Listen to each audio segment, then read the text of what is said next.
बिस्मिल्लाहिर्रहमानिर्रहीम। अस्सलाम वालेकुम। उम्मीद है कि सब खैरियत से होंगे। अल्लाह आप सबको अपनी हिफ्ज़ अमान में रखे। दोस्तों, उस्मान ख़ानदान आजकल कहाँ है और सुल्तनत उस्मानिया के ख़ात्मे के बाद इनके ख़ानदान के साथ क्या किया और इनको कैसे कैसे हालात का सामना करना पड़ा, आज की इस वीडियो में हम इस टॉपिक पर बात करने वाले हैं, तो आखिर तक हमारे साथ रहिए। नाज़रीन ग्रामी, 1 नवंबर 1922 तारीख़ इस्लाम का वो सियाह दिन है कि जिस दिन सुल्तनत उस्मानिया का ऑफिशियली ख़ात्मे का ऐलान कर दिया गया। तुर्की से सुल्तान मोहम्मद शशम की सुल्तनत को ख़त्म कर दिया गया और वहीं से शुरू हुई मुस्तफ़ा कमाल अतातुर्क की हुकूमत।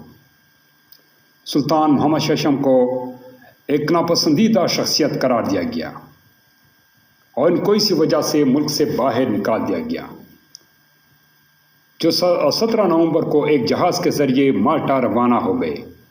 इनके साथ इनके बेटे अर्तुगरुल अफंदी भी मौजूद थे, जो बाद में इटली चले गए और अपनी ज़िंदगी के आखिरी दिन इटली में ही गुजारे।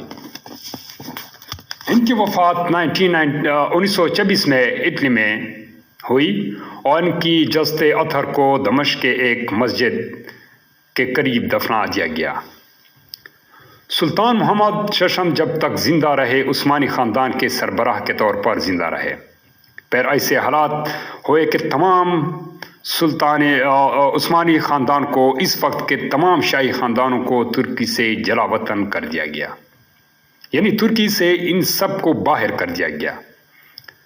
दोस्तों, एक ऐसा ख़ानदान के जिसने 625 साल तक इस जगह पर हुकूमत की और अब इसके लिए इसके ऐसे मुल्क में, इसके खुद की बादशाहत वाले मुल्क में जगह तंग हो गई थी। इसे रहने के लिए 2 गज ज़मीन नहीं मिल रही थी। उस्मानी ख़ानदान खुद हैरत में थी कि आखिर इनके साथ ये सब कुछ हो क्या रहा है।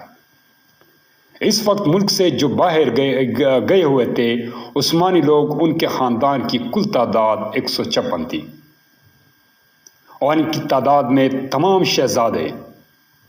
शहजादियाँ थी और बहुत सारे अज़वाज थी और कुछ नौकर थे जो अपने मर्दों का साथ कभी भी नहीं छोड़ना चाहते थे।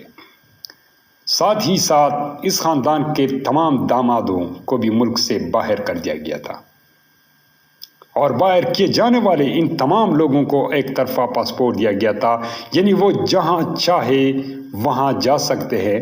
इन लोगों ने सबसे पहले मिस्र जाने का इरादा किया, जो कभी इनकी हुकूमत में हुआ करती थी, लेकिन न ही अंग्रेज़ लोग और न ही तुर्क की हुकूमत ये चाहती थी कि वो मिस्र जाए, इसलिए इनका मिस्र जाना रद्द कर दिया गया।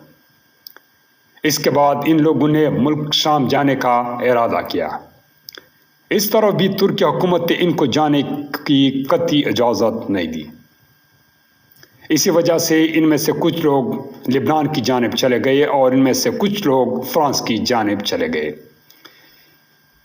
यह उस्मानी ख़ानदान के लिए बहुत ही ख़तरनाक वक्त था। इन लोगों ने इस दौर में गुर्बत का मुँह देखा, क्योंकि वो तो अपना तमाम साजो सामान और ख़जाना हर चीज़ अपने महलों में छोड़ आए थे। उन्हें ये गुमान था कि इनकी राया और उनकी जो सुल्तनत के लोग हैं वो कभी भी इनका साथ नहीं छोड़ेंगे और इनके साथ वफादारी करेंगे और इनके बग़ैर नहीं रह सकेंगे। लेकिन जैसा उन्होंने सोचा था ऐसा हरगिज़ नहीं हुआ। दोस्तों, वहाँ पर सब कुछ बदल चुका था। अब तुर्की इनके लिए पराया बन चुकी थी। लिहाजा 1956 में सुल्तान मोहम्मद शशम की वफ़ात के बाद उस्मान ख़ानदान में ये कानून बना दिया गया था कि उस्मानी ख़ानदान का सरबराह और सरदार होता था, जो उम्र के लिहाज से सबसे बड़ा हो। लिहाजा 1926 के बाद ही बदस्तूर इस अमर पर अमल जारी रहा। अगर बात की जाए मौजूदा उस्मानिया ख़ानदान के सरदार के बारे में, तो दुंदार अली उस्मानी ख़ानदान यानी उस्मानिया ख़ानदान के सरदार है, जो कि 2017 में 44वें उस्मानिया ख़ानदान के सरदार बनाए गए थे, जो इस वक्त फौत हो चुके हैं। आगे कौन इस ओहदे पर फायज ہے اس کے متعلق فی الحال معلومات نہیں ہے۔ 1906 میں عثمانیہ خاندان کی خواتین کو ترکی میں آنے کی اجازت مل چکی تھی اور 1974 میں عثمانیہ خاندان کے مردوں کو بھی ترکی میں آنے کی اجازت مل چکی تھی، لیکن ان کے خاندان کے زیادہ تر لوگوں نے ترکی سے باہر رہنا ہی پسند کیا، کیونکہ وہ حالات کو بانپ چکے تھے۔ وہ سمجھ چکے تھے کہ ترکی اب کسی اور حالت میں پہنچ چکا ہے۔ دوستو، آج کے لیے اس غمزدہ ویڈیو کا یہی پر اختتام ہوتا ہے۔ ہمارے ساتھ رہیے۔